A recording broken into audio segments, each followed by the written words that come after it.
Hi guys, I'm back and I wanted to give you the testimony of my daughter and how amazing the Lord is and how many miracles he can do in your life if you allow him to.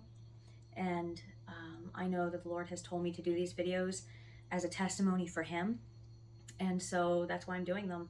Other than the simple fact that I want everyone to know just how awesome the Lord is and how amazing he can be in your life if you allow him to be.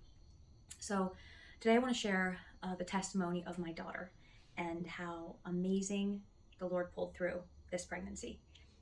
So we got pregnant. I was super excited. This was my, I guess they call it rainbow baby or something, because I did have a miscarriage just before, and it was my first child. And I was super excited, especially just after having a miscarriage. I was 8 weeks, but I felt it. And though it was an early termination of the pregnancy, it was like still very sad. I bawled my eyes out. When I got pregnant again, we were over the moon and super excited. And so, we wanted to find out the sex of the baby. So when we went in at 19 weeks, I believe it was, we were really excited. Unfortunately, I didn't receive good news. I received all bad news.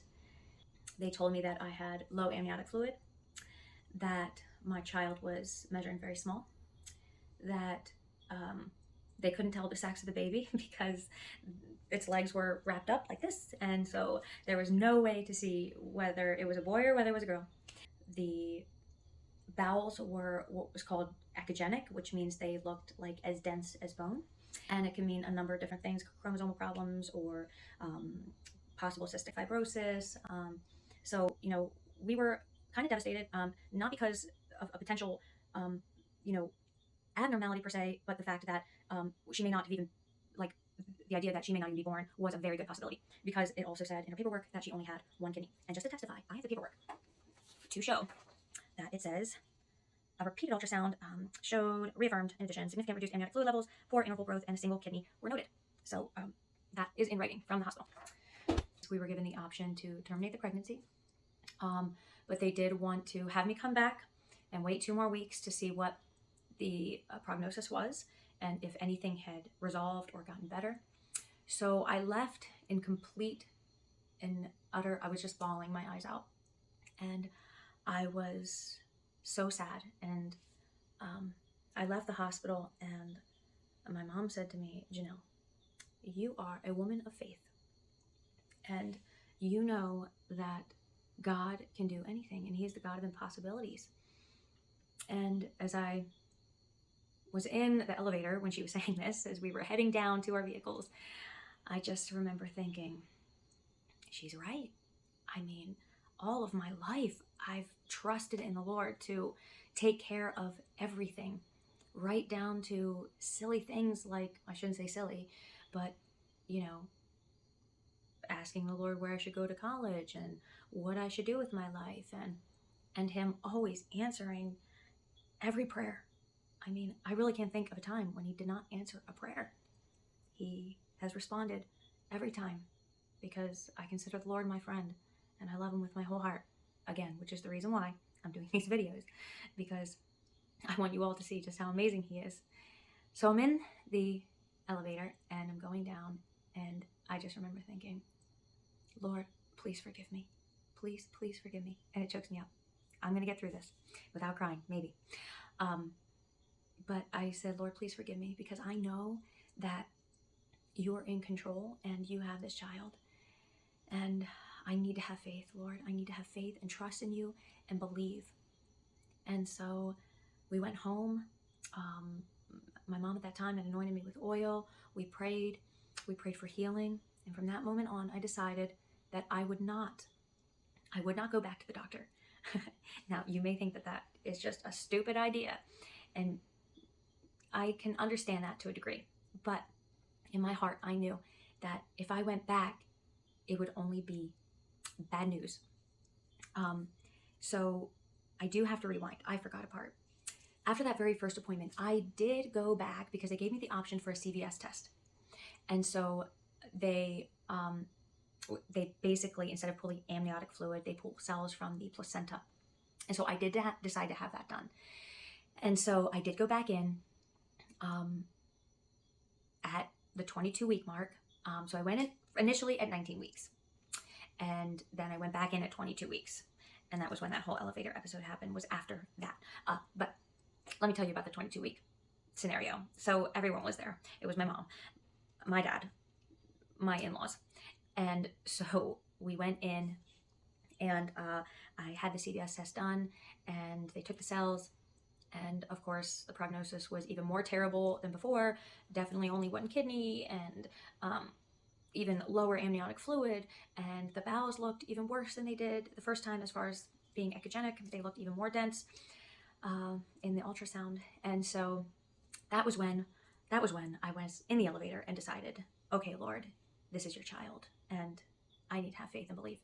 And that was when I decided I'm not going back to the doctor. So maybe that sheds a little bit more light on the situation as to why I decided not to go back to the doctor. And so weeks are rolling by now at this point. And I remember being 26 weeks, and I get a call from my OBGYN. And, it was a larger practice. So sometimes you'd have a woman, sometimes I had like 2 or 3 OBGYNs. And maybe that's very common now. Maybe it's not anymore. I don't really know. But that's how it was at the time.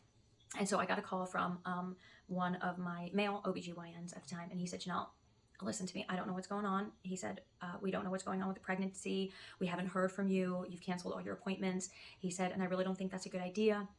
I am begging you to please come back in. If you have a child inside of you that has, passed away, then you're carrying a possible dead child, and that could be very toxic to you. And, we need to make sure that everything is going okay with you. And so I said to him, I said, listen, he said, did you feel the baby? Have you heard? I said, no, I haven't felt anything. But I'll talk to my husband and I'll see what he thinks about coming in. I said, because I am giving this pregnancy to the Lord, and I'm just, I'm not going to worry about it. So, man, I keep skipping parts. I have to tell you this part that happened. The results of the CVS test came back at 23 weeks. So 1 week later, and it came on a Monday. But oddly enough, on Sunday, the day before the CVS test came back, my husband says to me, Janelle, I just feel so strongly that we are supposed to get on our knees and pray for a name. And again, we didn't even know the sex of the baby at this point. And so we get down on our knees in front of our couch and we begin to pray. And, my husband's praying and we're praying for a name. And so he gets up from the couch and he said, I feel the Lord is putting it on my heart to look in the baby book under S names. And I said, okay. And I said, well, go ahead. And so I went to the other direction, to the kitchen, and he went off to get the baby book. And so I'm washing my hands, and the name Soraya had come to my mind. And I was like, Soraya. And he said too, I feel like I'm supposed to look under the baby book under S names. Did I mention that? Maybe not. So when I had gone off I said S names. I wonder what name. And the name Soraya came to my mind. And I was like, Soraya, I've never even heard of that name before. And so I finished washing my hands. And now at this point, he's, in the baby book. And I'm walking over to him. And I said, hey, the name Soraya came to my mind. And I'm really not sure, if it's even a name, because I've never even heard of the name before. And he was like, Janelle. He was like, I have chills. And I was like, what? And he said, I am in the baby book. He said, I'm under S's, and I came to the name Sarah. He said, and I'm looking at this name, and you come over and say to me, Soraya, and that's the name that's under Sarah. And so we knew at that moment that we were going to have a baby girl. And we also knew in that moment that she was going to be born, and that God was going to find favor, and that we would have this child, and that we, no matter what, no matter how she turned out, that she would be born, and that her name would be Soraya. And so from that moment on, I knew and believed that the Lord would deliver his promise. And so we had faith and continued to have faith and belief. So when I got that call from my OBGYN at 26 weeks, I wasn't worried about it. I mean, I already knew that the Lord was in control. Don't get me wrong. There were moments that I had to fight against my flesh of disbelief, and I had to cast it from me, but I did, because I knew that the Lord gave me a name, and her name was Soraya. And also, this was also really cool. You know, I said about the CVS test, and it came back the next day. I was at work, and they had called me, and they said, "Hello, Mrs. Soutner. I just wanted to give you a call to let you know that we got the results back from the CVS test." And I said, "Okay." And she said, "I am so sorry to tell you this," she said, "but unfortunately," she said, "I don't know how this happened," she said, "but we must not have gotten enough cells," she said, "because it came back inconclusive." And the thing is that on the paperwork, once again, the paperwork says that that the CVS test was successfully performed. So, and that we would be notified of the results. So that told me that God was in control, and that he would not allow, excuse me, there was a fuzzy, that God would not allow for us to know anything, no prognosis of what any test was going to say about my child, because God knew, and that's all that mattered. And she said to me, "I apologize, Mrs. Soutner, we didn't get enough, we must not have gotten enough cells, so the only thing that I can tell you is the sex of the child." And I said, "Oh, well, I already know the sex of the child." And she said, oh, you do?" She said, so then you know it's a girl?" And I said, "Yeah, I do. I know it's a girl because God showed us this just yesterday, that we were going to have a baby girl." And of course, I mean, she kind of stumbled and fumbled, and like, I'm sure she thought I was crazy, but that's okay. It was a testimony for her too. And so, again, back to the 26 weeks, got that call from the OBGYN, went back to my husband, talked to him about it, and he said, "Let's just go in. What's the hurt? It's okay." And I said, "Okay, that's fine. We'll go in." And so we went back in, and they tested the heart rate, and she said, "Well," she said, "good news. We have a heartbeat, which is great. So we know the baby's alive." She said, "You are measuring extremely small," she said. And she said, "I can assure you with," she said, "with the amniotic fluid loss and, her only having one kidney and what everything was showing," she said, "the likelihood of you going full term is just, it's pretty much not going to happen, Chanel. So you might as well just count that out." She said, if you make it to 32 weeks, I would be truly surprised," is what she said. And she said, "It's going to be really important that you get, I can't remember what it's called, but injections into the lungs to make sure that the lungs function properly, because if she doesn't go full term, and with the amount of loss that she had with the amniotic fluid, the lungs weren't able to develop, and so it could just be a nightmare." And so it's failing me now. If any of you remember what it is that would have to be injected into the lungs or something like that, please comment below. I just cannot remember what she said, but I'm sure there's some nurses out there who know what I'm talking about. And so I said, "Well, I'll pray about it." I said, "Because the Lord has brought us this far." I said, "And I'm really feeling that I'm not going to get those shots done because God is in control, and the Lord has this child, and she is in his hands, and I'm not going to worry about it." And, she said, "Okay, well, then do me one favor, please." She said, "Can you please just go back and can we just test the amniotic fluid and just get another ultrasound, test the amniotic fluid?" I said, "I don't want anything else tested. I don't want them to tell me anything at all." I said, "What is important for me is that I know nothing because I know I needed to have faith and believe that the Lord was in control, and he was staying in control, and that I didn't need anyone to tell me, anything bad. I didn't want to know anything bad." So again, I talked to my husband. I said, "What do you think we should do?" And he said, "Let's just go get it done. It's okay." And I said, "Okay, let's do it." So we scheduled for an ultrasound. And so now we are at, I think maybe 27 weeks, somewhere in there. And so we go in for the ultrasound, and now I had told my OBGYN to tell the ultrasound technician to tell me nothing. She must not have put that in the notes, because I get into the ultrasound, and she's rolling over my stomach, and the very first thing she says is, "Oh, look, those are the kidneys." And I said, "What? What do you mean? Can you say that again?" And she said, those are the kidneys." And I looked at my husband, and I was like, "Ronnie, tear just rolled down my face. And I just don't find that coincidental, because the odds of her talking about the kidneys when she knew nothing of what was going on, completely different technician. I decided to go to a different place altogether. And she was like, yeah. And Ronnie just started kind of tearing up. And I said, can you do me a favor? Can you please roll over the bowels for me? Because I just need to know, I have to know what the bowels look like. Because as you know, they looked echogenic, which means that they looked very dense in the ultrasound. And so she rolled over the bowels and she said, they're as clear as day. And when I tell you, I was just praising the Lord. I was like, Lord, thank you, thank you, thank you, thank you. And, I said, okay, what's the amniotic fluid? I have to know. I said, I just have to know. And she said, it looks perfect. She said, it is in the perfect range. It's perfect. When I tell you, I actually skipped out of that place. I actually skipped. And I was just so full of joy. I had to call my mother-in-law, who really still doesn't know the Lord.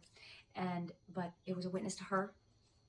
And, this has been a testimony for my entire family. And I was just so over the moon excited. So at that point, they did ask me to continue going to ultrasounds, and I felt comfortable with it because I was like, okay, pretty much I've got no more bad news, right? I don't really have to worry about anything. And so we went back to the first place where I got the ultrasound. And now this is, they wanted to have me go weekly to the ultrasounds. And so this was now at, I believe, 28 weeks, somewhere in there, 29 weeks. And so I went to the hospital and I saw the technician. I didn't remember her, but she remembered me. And so she was looking at the paperwork, doing the ultrasound, and I started telling her the story about what all had happened at this point. And that was when it kind of clicked for her. And she said, I remember you. I said, oh.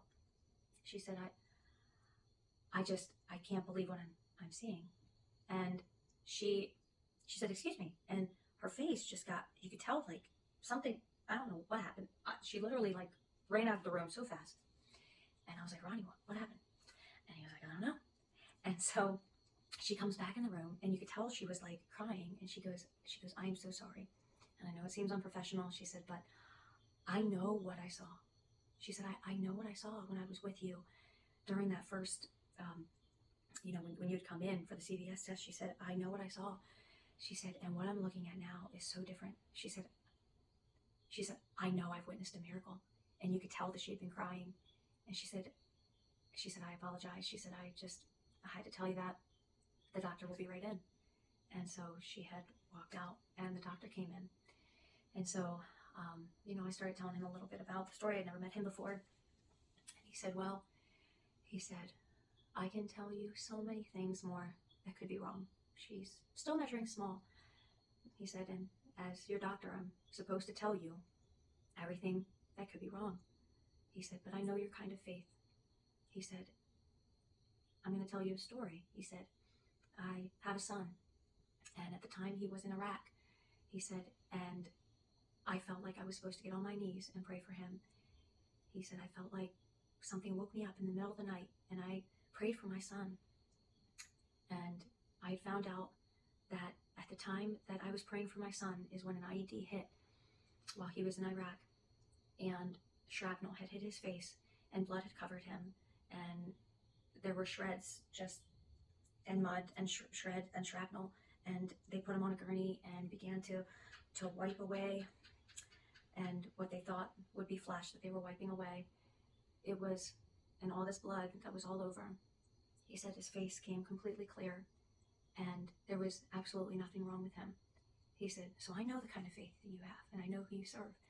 He said, just do me a favor and keep coming back.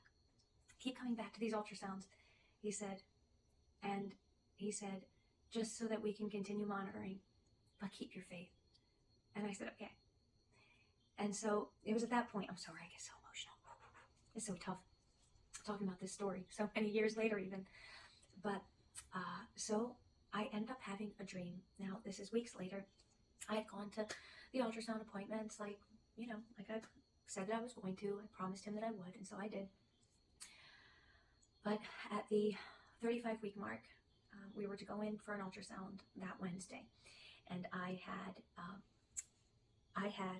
now mind you, I made it to 36 weeks. Okay. So that was like awesome because the OBGYN did not think I was going to make it that far. And so we made it to 36 weeks, and I had a dream. And in this dream, my daughter was in the crib, and I saw her eyes like very, very big, and just like wide-eyed, not like surprised wide-eyed, but just like her eyes were big. I don't even know what that means, but I just remember that very vividly. But in the dream, she had suffocated and died. And I woke up and I was like, no, that dream is from the enemy. That can't be from God. There's no way that dream is from God. So I didn't share it with anybody. I shared it with my mom. And so, she had prayed with me, and, she was like, just keep praying, Janelle, and don't worry about the dream. Just keep praying and asking the Lord, and he'll direct you. I said, yes, that is true. He will direct me. And so Wednesday came, and we went in for an ultrasound, and I had a different doctor that time. And he was very blunt, very doctor-like, and not like the other guy that I had.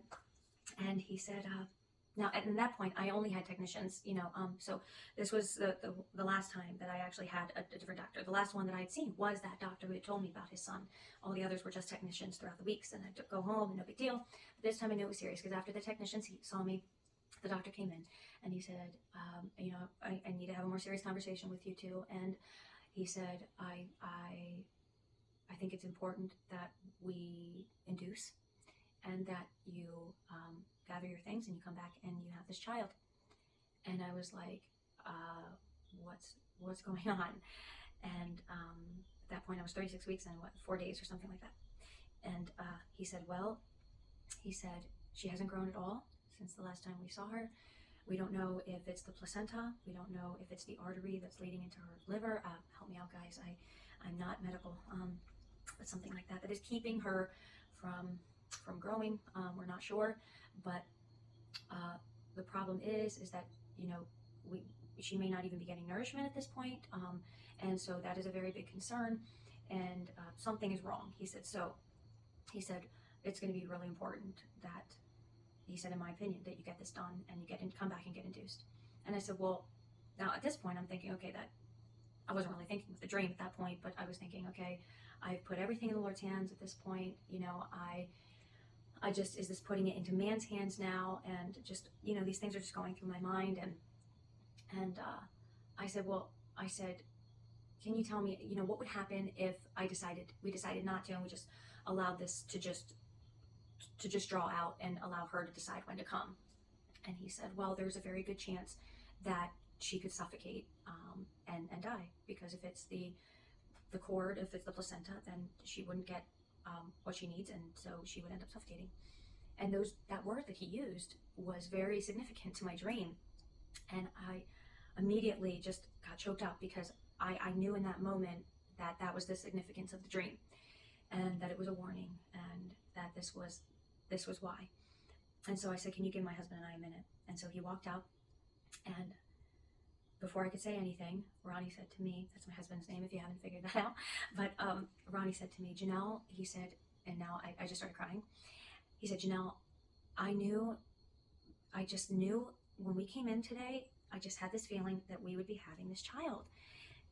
And it's almost like it's confirmation that, that he's saying this, that I just felt like this is what we're supposed to do. And I explained what had happened to me with the dream, and and I said, but I don't feel ready, and I'm scared. And he said, I know. He said, but he said, that would make sense. The dream makes sense. He said, this is what we need to do. And I said, I agree. I said, I'm thankful that the Lord has shown us this. I'm sorry. Whew. Whew, whew, whew, whew. Guys. Okay, so we went home. We gathered our things. We came back to the hospital that night.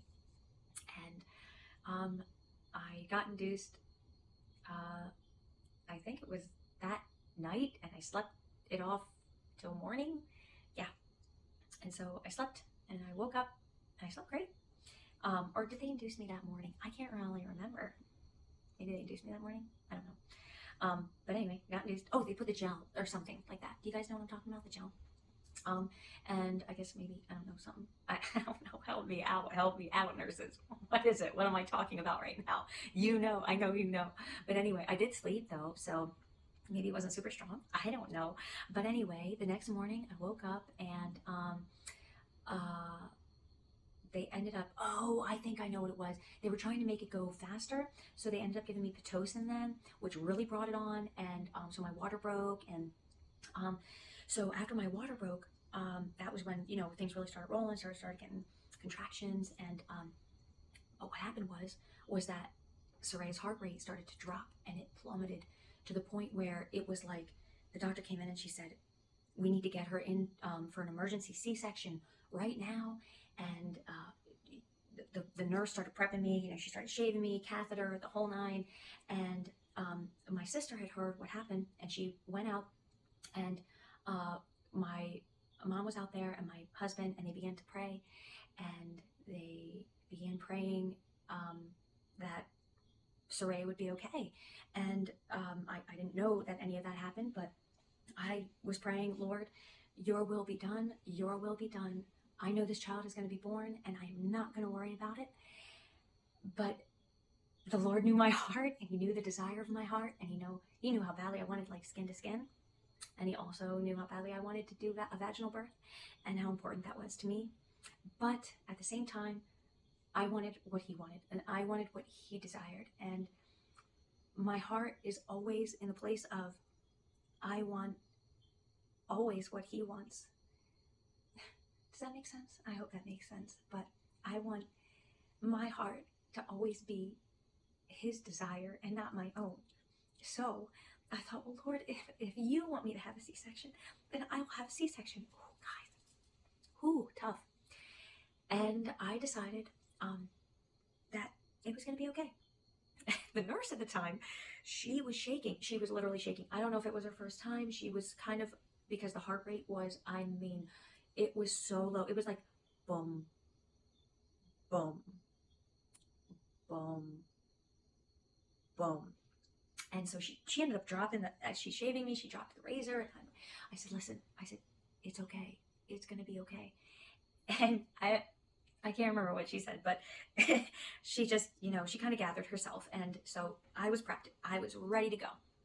Well, all of a sudden, out of nowhere, Soraya's heart rate just started picking up and it started going back to normal. And we're talking, not even, it was minutes, seriously, maybe even shorter. I'm not even sure. My doctor ends up coming in and she's looking at the heart monitor and she's like, listen, I have no idea what just happened, but it looks like she's stable at this point, and I have got another woman who has to get into an emergency C-section right now, and since this is kind of stabilized for the moment, she said, I'm going to get her into a C-section. And I was like, yeah, okay, sounds good. So she went off and Soraya's heart stabilized, and it had stabilized from that point on to the point where my doctor came back. I can't even remember how long. It was a while. And she said, she's stabilized. Do you want to have a vaginal birth? And I said, absolutely. Yes. I want a vaginal birth. This is so exciting. I was so happy. So they took the catheter out, which burned so badly. Oh, that was horrible. I think the catheter was worse than my contractions at that point.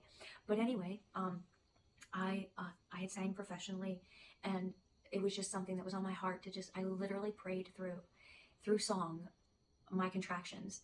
And I just kind of sang, not super loud, but just sang out loud and closed my eyes and praised and worshiped the Lord for hours. It was a couple of hours until I was ready. When she finally came in, she said, are you ready to push? And I said, yes, I am ready to have this child. And so Apgar, is that what they're called? I think, were there, the ones I had her to whisk away the baby, and all the people were there. There were like, oh my goodness, there were like 6 people in the room just basically waiting for Soraya to be born, and the nurse was there, and everything was like right there. And so, I pushed twice, and this child shot out like a rocket to the point where she slipped and slid. The doctor didn't even catch her. She almost slid right off. It was funny. And she was so tiny.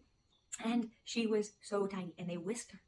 away. And you know, they did like some testings right there, and the nurse, it was so cool because my husband heard the nurse say, guys, and they were weighing her and doing all this stuff and testing her lungs, because you know, I had not had the treatments done for her lungs, and which still fails me. Why can't I think of the name of what they did or wanted to do to the lungs? But I didn't have that done.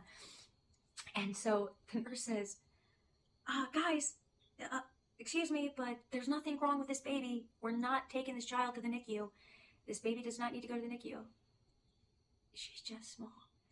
And she brought my baby to me. She said, do you want to have skin to skin with your child? And I said, yes, I do. And she played her right here. She was so tiny. She was 3 pounds, 11 ounces when she was born. And I just was so thankful. The nurses said that she was the smallest baby in the nursery that they ever had, that did not need anything. There was nothing wrong with her, that she was just really small. And she was so strong. They said she was like the strongest, healthiest child they saw at that size. And they'd never seen it before. It was like a spectacle. And it was such a testimony that my OBGYN, the male one who was so concerned, he came in and he said, I had to come to see this miracle child. And as he held her, you could just see how amazed he was. Guys, that is the power of the living God. That's what he can do for you. I'm not anyone special. My daughter will be turning 14 in September 27th. Her birthday is October the 11th. And so this video comes at very perfect timing to tell her story. But she's 14 years old and is healthy and is skinny as a string bean. And she eats like a horse and starting puberty, the whole 9. But she is my miracle child. And I just want you to know that the Lord wants you to have faith and believe and know that he is a God of miracles, and that he wants to perform those miracles in your life if you allow him. Have faith and believe and know that he is the living God who can do all things. He is the God of the impossible. And he wants to heal you. And he wants to heal your family. And he wants to heal your land. He wants to heal you. But he needs to be your God. And he needs to be number 1 in your life. And you need to make him number 1 in your life. I can't stress it enough. You have to know that he will deliver on the promise, because he will. I will share with you next time what came of her testimony, not just to the doctors, but there is more to the story, and I will share that with you later in another video. Take care, guys. Love you, and God bless.